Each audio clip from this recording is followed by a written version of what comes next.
Hi, my name is Diana and welcome to All Things Laser Earrings, where I love to do tutorials on how to make your own unique, one-of-a-kind, reflecting your style laser earrings. I like to share tips on how to best cut, how to best make the earrings, and then how to paint them and be creative with them. And so this is a mini series that I'm doing, one file, 4 earrings, and an ornament. Since it's Christmas time, you can see, right?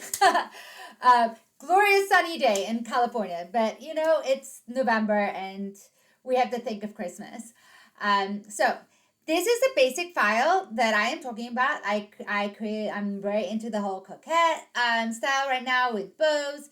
So I thought I'd make a Christmas tree with a bow with a little bit of ornaments on them. So we're going to do a very simple painted style, which is what we're doing today. I have a shaker style where, you know, I put my glitter. I found some really fun Christmas glitter and created a shaker out of it. I have my double layered acrylic style. So I have 2 layers of acrylic where you can truly make it your own with whatever colors or whatever like what trend you're into. If you're into more glitters, if you want to do it more muted, it is really somewhere you can express like your personal preference. If you're into like some of these marbled acrylics that are like really trending right now, like there's so much glitter, it's so much fun. You can truly make things your own. And then because I always have to, we're gonna make an inlay earring. And I will do a very quick primer on how to do inlay earrings. I do have more in-depth tutorials on how to do inlays, how to properly make inlays so that they stay in place and don't go anywhere. And this one just has the added benefit of having a double layer, so it's got a cute little bow on it. And this I did it in the more muted pastel styles, which I also love, and I'm in love with this very fun green shimmer from CMB.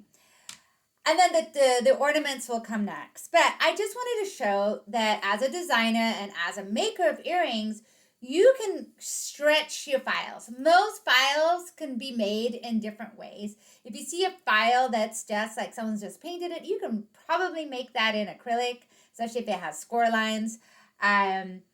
If the other way around, if you have a file that you see it's acrylic, you can totally make that in wood and like make it a single layer file or even a double layer file, like layer up your wood.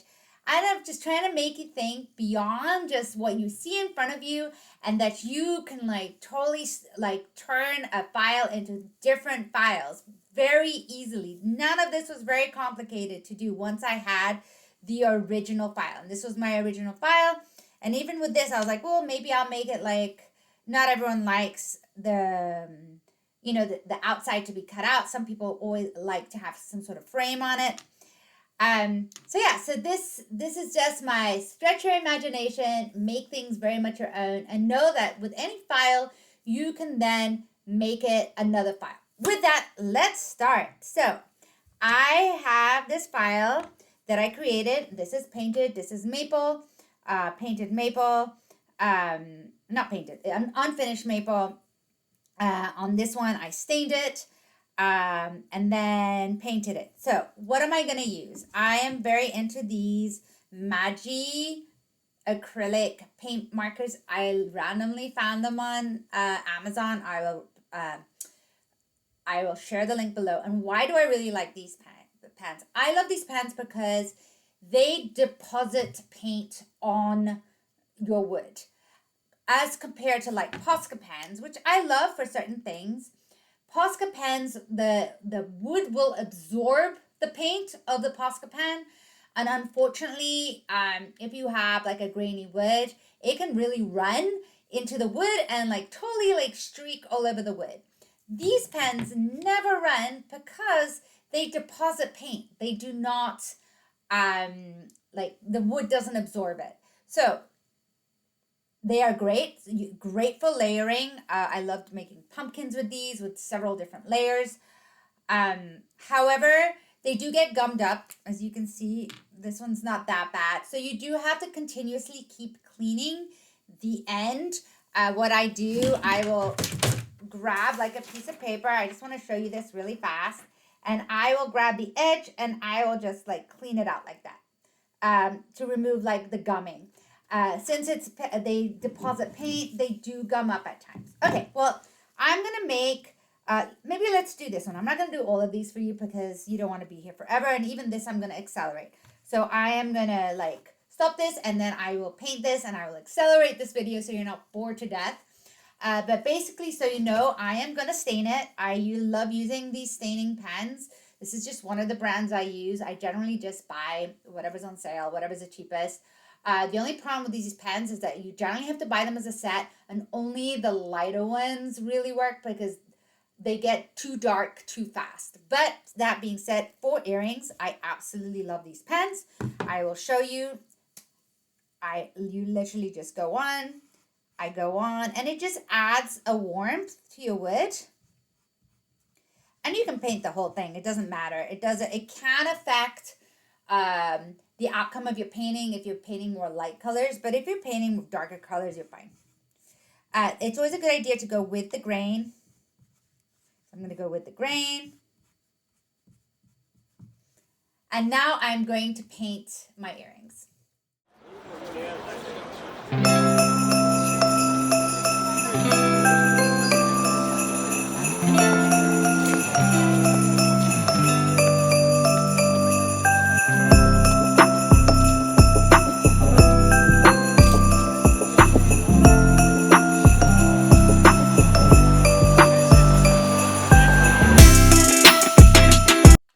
So I painted all of them.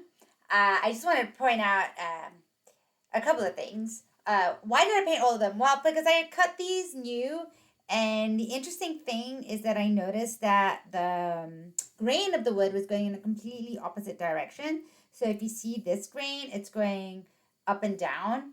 And I want to take photos of them. So I wanted them to look similar. And the grain of the new thing I cut and the new maple I cut is going sideways. So that's always interesting. It's something that you should take into consideration.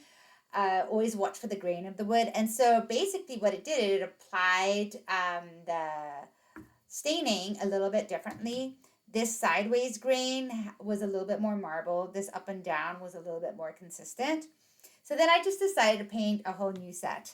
The interesting thing too, the other thing I want to point out to you, which may not be so obvious here, maybe if I don't know, is that this pen, one of my pens was too gummed up. And I was a little bit stubborn and I just kept going. But I should have stopped and like really cleaned it out. As you see, I eventually did. I cleaned out the pen. I like started really rolling it around. Because if you have too much paint on the pen that is like older paint, basically it gets too gummy. And basically, it's depositing too much paint onto your earrings, and it can start cracking, and it doesn't show very well. But there's a little bit of cracking in these. I don't know if I'm going to be able to photograph them. We will see. So I wanted to point that to you to just keep that in mind. And I didn't put the silver, so let's do that. Let's put the silver. Where's my silver pen?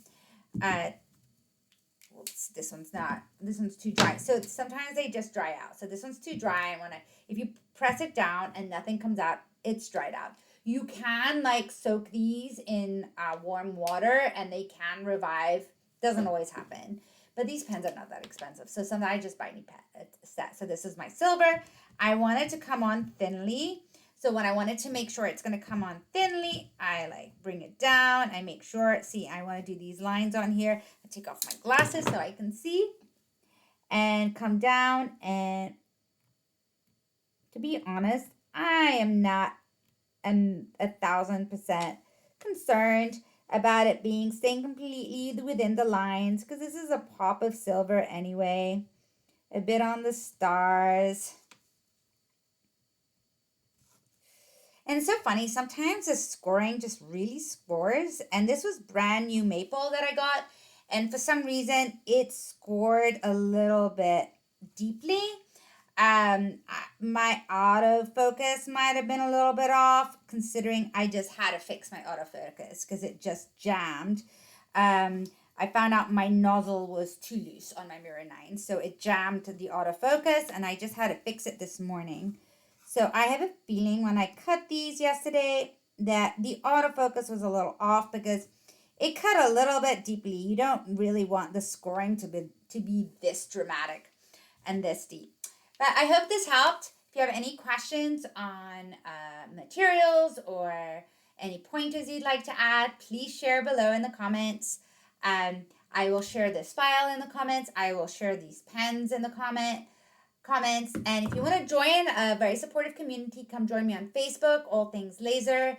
And I also have a membership where I share my courses and 10 exclusive files a month. And you can find that at allthingslaserearrings.com. Thank you so much.